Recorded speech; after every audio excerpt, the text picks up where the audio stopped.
बचपन में हमारे क्लास के बॉयज़ ही प्लेन उड़ाते थे, गर्ल्स तो कभी देखी नहीं। लेकिन यहाँ पे एक गर्ल है जो प्लेन उड़ाती है, एमेलिया। उसे आज हम देखेंगे, लेकिन उसके पहले मेरे चैनल को ज़रूर सब्सक्राइब कर लीजिएगा।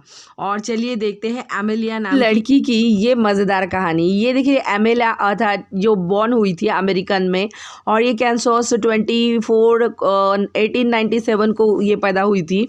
और इसे ना पेड़ों पे चढ़ना और वहाँ से उसको राइफल के सहारे रैट को पकड़ना, ये सारी चीज़ें पसंद थी।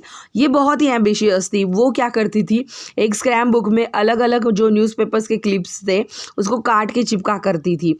और ये जो जितने भी क्लिप्स थे उसमें सारे की सारी हैरान करने वाली, जैसे कि फिल्म प्रोडक्शन, लॉ, एडवर्टाइजिंग, जो वीमेन करती है, मतलब औरतें करती है, वही वाला।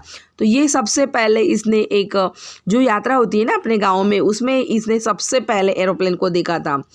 और वो थोड़ा सा इम्प्रेस हो गई थी। उसे बाद में 10 साल के बाद जब वो उसे थ्रिल उस तब लगा था, वो खुद जब प्लेन में बैठ गई थी और उसने वो प्लेन का लुत्फ़ उठाया था। और वो दिन था 28 दिसंबर 1920। वो उस टाइम में पहली बार प्लेन में खुद बैठी थी और वो चला रही थी। नियरली 200 और 300 फीट वो ग्राउंड से ऊपर के एरिया में थी। और तब उसने कैसे चलाते हैं प्लेन को वो सीखा था। फिर 1921 में ही उसने फ्लाइंग का लेसन शुरू कर दिया, और वो थी अनीता स्नूक जो उन्हें वो सब चीज़ें पढ़ाती थी। उन्होंने तुरंत अपना जितना पॉकेट मनी था, कैनरी नाम का एक वो छोटा सा सेकंड हैंड वो उसने प्लेन खरीद लिया।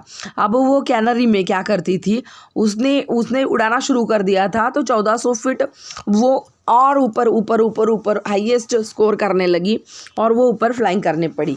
अब अप्रैल 1928 में अचानक से उसके घर में एक बार फ़ोन आता है, और वो फ़ोन उसे बताता है कि तुम अटलांटिक जो है वहाँ पे अभी तक कोई नहीं गया है, वहाँ पे ऊपर फ्लाई करना चाहोगी। उससे लगा कोई तो बड़ी बुरी तरीके से उसके साथ प्रैंक कर रहा है, लेकिन नहीं। फिर उसने 1, 2, 3 मिनट भी नहीं सोचा, तुरंत 17 जून को उसके जो पायलट थे, विल्यम स्टूज और लुइस गोर्टन, इनके साथ इन्हें अटलांटिक की यात्रा पर ऊंचाई में जाने के लिए हाँ बोल दिया।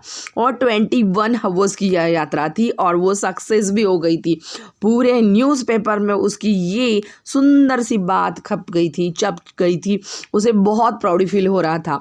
एमेलिया देखते देखते नेक्स्ट 10 सालों के अंदर एक पोस्टल गर्ल बन चुकी थी। हर तरीके से उसे फंड मिलना चाहिए था, क्योंकि उसको अलग अलग यात्राएं करनी चाहती थी, अलग अलग चीज़ें करना चाहती थी, बहुत उड़ना चाहती थी वो। 1937 में जब वो 40 साल का, मतलब उसका बर्थडे बना रहे थे, तब भी अचानक से उसका वो जो प्लेन था वो बहुत बुरी तरीके से डैमेज हो गया था। अब दूसरा वाला उसे लेना था, बनाना था, और उसने तभी उसके नेविगेटर जो फ्रेड न्यूनन है उनके साथ उसने अपनी जर्नी शुरू कर दी। और पहला ये बहुत बड़ा चैलेंज उसने ले लिया था, 2556, हाँ, ये जो गिनी नाम का जो गिनी से लेके हॉलैंड का जो ट्रिप है, ये इतना छोटा सा पॉइंट है पैसिफिक ओशन का, ये उसने लेना शुरू कर दिया था। अभी तक वहाँ पे कोई नहीं गए थे, बहुत डेंजरस था, और उसने वहाँ का चैलेंज लिया था। 2 जुलाई में उसने शुरू कर दिया था।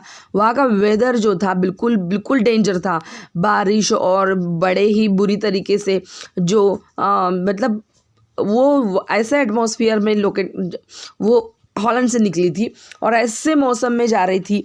फिर बाद में क्या हुआ, उसका जो प्लेन में लगता है फ्यूल, वो सारी चीज़ें उसकी ख़त्म हो चुकी थी। उसने रेडियो पे बहुत मेहनतें की थी, और बाद में लास्ट उसका मैसेज आया था नॉर्थ एंड साउथ वाला। उसके बाद में उसका मैसेज नहीं देखा ही नहीं दिया, उसका प्लेन भी नहीं दिखाई दिया। कहीं पे वो लैंड भी नहीं कर सकते थे, क्योंकि वहाँ पे लैंड ही नहीं होता था। तो पैसिफिक का जो 2,50,000 का स्क्वायर का एरिया जो था, वहाँ पे लोगों ने बहुत ढूंढने की कोशिश की, लेकिन वो मिली ही नहीं। ना हुई उसका प्लान मिला, और उसके साथ जो था वो भी नहीं। उसकी करेज को, उसके इस अच्छे से काम के लिए सराहना की जाती है। कभी भी अगर उड़ते हुए विमान की बात आती है, प्लेन की बात आती है, अब आप सोचोगे उसने ऐसा क्यों किया, क्योंकि ऐसा करना चाहती थी, जो किसी ने कभी नहीं किया वो करना चाहती थी, और वो थी एमेलिया। आप भी एमएलए के जैसे बनना चाहते हैं तो इस वीडियो को देखिए, शेयर कीजिए, सब्सक्राइब कीजिए, लाइक कीजिए। धन्यवाद देखने के लिए।